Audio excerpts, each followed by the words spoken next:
ঈদের ছুটিতে গ্রামের বাড়িতে যাওয়া আবার সেখান থেকে কর্মস্থলে ব্যাক করা আমার কাছে মনে হয় যুদ্ধ করার থেকেই কোনো অংশে কম নয়।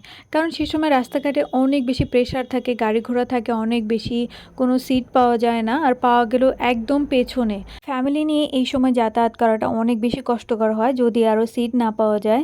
তা আমার কাছে মনে হয় যে কর্মস্থল যেখানে সেখানে থাকাটাই বেস্ট। তবে সবাই এটা মানতে পারে না, কারণ সবার ফ্যামিলি থাকে গ্রামে, আর ঈদের সময় সবাই একটু বেশি ছুটি পায়।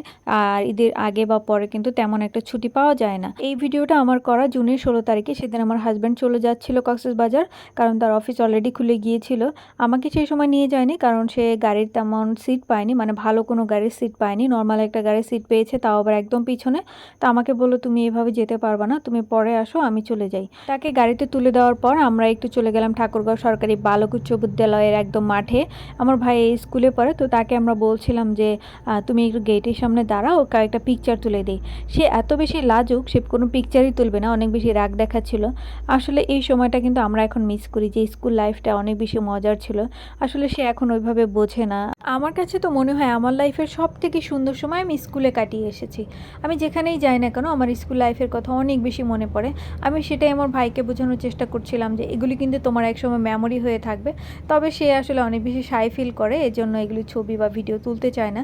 তো তার স্কুল থেকে বের হয়ে আমরা সোজা হাঁটতেছিলাম, হাঁটতে হাঁটতে দেখলাম যে একটা সুন্দর গাছ, ইয়েলো কালারের ফুল ধরে আছে। এই গাছটার নাম সম্ভবত সোনালু গাছ, গ্রাম বাংলার ভাষায় যেটা বলে। তবে এর মানে বইয়ের ভাষায় এটার কী নাম এটা আমি জানা নেই। যাই হোক, সেখানে আমি কয়েকটা ছবি তুলেছি, ভিডিও করেছি। আর এর ফুলটা কিন্তু অনেক বেশি সুন্দর, একদম ডিমের কুসুমের মতো দেখতে।